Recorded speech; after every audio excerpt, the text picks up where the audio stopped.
So my story takes place during the most anticipated event for any high school senior. It's the craziest, most intense, emotional weekend of the year. I'm referring, of course, to the State Speech and Debate Championship. Now, for those of you who don't know me, I grew up in Hawaii and I graduated from Punahou School in Honolulu. And for a kid who went to Punahou, few things were more important than beating our rival, Iolani, at everything. Whether it was the yearly football game or comparing which graduating class had more national merit scholars, it didn't matter. As long as we beat Iolani, we were happy. And for me, my opportunity to face off against them came in the form of policy debate. If you've never experienced the spectacle that is policy debate, it works like this. Two teams of two faced off in front of a panel of judges, arguing the merits or flaws of a particular topic. The topic in my senior year was resolved, that the United States government should substantially change its foreign policy towards Russia. Now, although I hadn't yet won a state title in my debate career, I knew this was going to be my year. Along with my partner, Christine Kim, who's now an attorney working in Washington, D.C., we had qualified for the April state tournament at the first qualifying event back in November.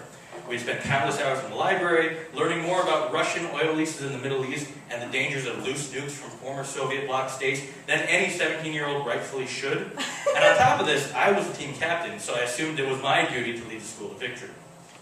Now, going into the tournament, we knew that the most likely team to challenge us for the championship was the duo of Stanley Chang and David Wakukawa, who incidentally are now a Honolulu City Councilman and an attorney, respectively. They also happen to be Iolani's best debate team, and it seemed natural that we would face them during the tournament, probably for the state title. Now, through the preliminary rounds, Christine and I did well, successfully defending our policy recommendations and exposing the flaws in the plans the other teams presented. We were a great team. Christine was a classic bad cop, ruthless and efficient as she deconstructed our opponent's arguments. And I provided that down-to-earth, here's what this really all boils down to voice in the debate, including using my favorite closing tactic, where I would toss my notes to the side, step out from behind the podium, and address the judges directly, person to person. That sounds and was really pretentious. But it worked shockingly well on the volunteer judges, who were mostly parents tired of hearing the same Wall Street Journal article quoted over and over. By the end of the prelims, Christine and I were confident that we were on our way to the quarterfinals. Now, the intermission between prelims and the championship rounds is always the most anxious time in a tournament, when hundreds of already pretty neurotic high school students are forced to wait, usually for an hour or more, until the judges emerge from their office to post the names of the teams that have moved on. While others continue to prepare, looking over their notes, or talking to a wall as they rehearse their David Mamet scene one last time, or discussing previous rounds, I stayed loose. I walked around, I gave positive feedback to my teammates, flirted with a friend of mine who I had been unsuccessfully trying to date for a couple of months, basically doing anything to keep everyone's thoughts, including my own, off the weight. Finally, the results were posted, and everyone rushed to look at the posters that held our fates. Christine and I were vindicated when we saw our names at the top of the board. Not only were we in the quarterfinals, but we were the top seed in the tournament. Our teammates, Orion Lee and Roy Isaki, who are now an LA-based attorney and a surgeon, respectively, were the number 2 seed. Iolani's team of Stanley and David were the number 3. Our path was clear. We were going to win our quarterfinal, beat some other team that I don't even remember in the semis, and then face Iolani for the title, or our own teammates, which would have been even better. This is what we had been working for all year, and what I had been working for the last 4 years of high school.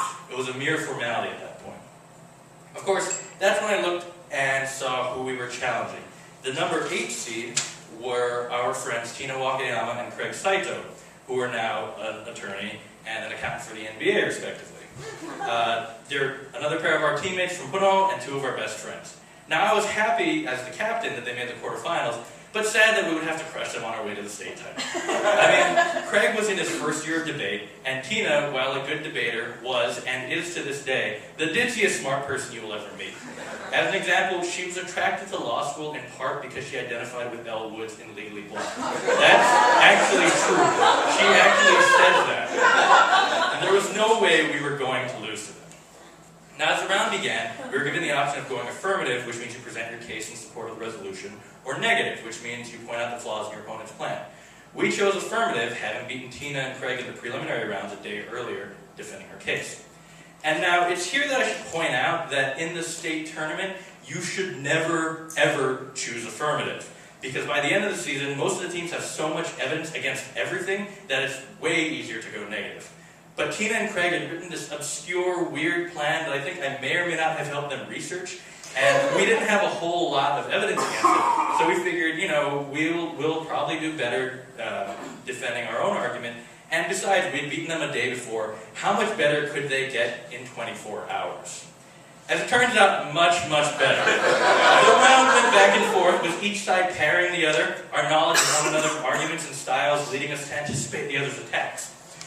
And I went out for my final rebuttal, my grand speech from beyond the podium to convince the judges, and I looked them over as I spoke. 2 of the judges were nodding along. I had them for sure. A third judge was a coach for another high school who didn't particularly like me, and I was pretty sure she wasn't going to vote for my team. I looked at the last 2 judges, and both of them were sitting, looking at me, arms folded, not taking notes. In policy debate, that's basically the death sentence. And at that moment, I knew, even as I was speaking, that we had lost, and my speech wasn't going to change that. A feeling that was confirmed when the semifinal results were posted, and our names weren't on the board. I was pissed. I was frustrated. This wasn't what was supposed to happen. If this was a sports movie, it had ended in the middle of the on their way to the championship game montage. I was so angry. I wasn't able to be happy for Tina and Craig, who were thrilled to be moving on, of course. I wasn't able to be happy for Ryan and Roy, who would end up beating our rivals from Iolani in the final, giving them the state championship. I wasn't even able to be happy for most of the next night at the end of your banquet, when my friend, the girl who I had been unsuccessfully trying to date for a couple months, spent most of the night hanging out with me, trying to make me feel better. But as the awards were...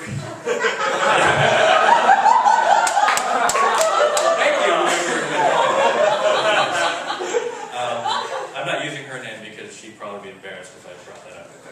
But as the awards were called out at the banquet, and I watched my teammates celebrate their victories, I started to feel a little better. Seeing so many friends that would have the opportunity to go to the national tournament, something that I would never experience. But I also realized something else. We were in the running for the team state title, something our school hadn't won in several years.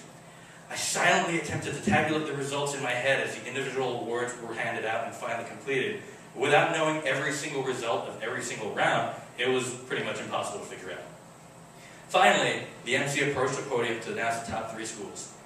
3rd place, Kahuku High School. That means we're still in it! Alright. The MC looked down at his sheet and looked up again. Now before I announce 2nd place, I want to point out that this was the closest team championship ever. The difference between 2nd and 1st was 1 point. Everyone oohed as we waited. Although over 30 schools had been at the tournament to represent their schools, everyone in the hotel ballroom knew at that point that it was down to Puno and Iolani. The MC knew that too, and paused for dramatic effect. In 2nd place, Iolani. We didn't hear the rest as our table exploded in a cheer. Moments later, he announced Puno as the state champions, and our entire team celebrated, and I forgot, at least for the rest of that night, how miserable I had been up to that moment.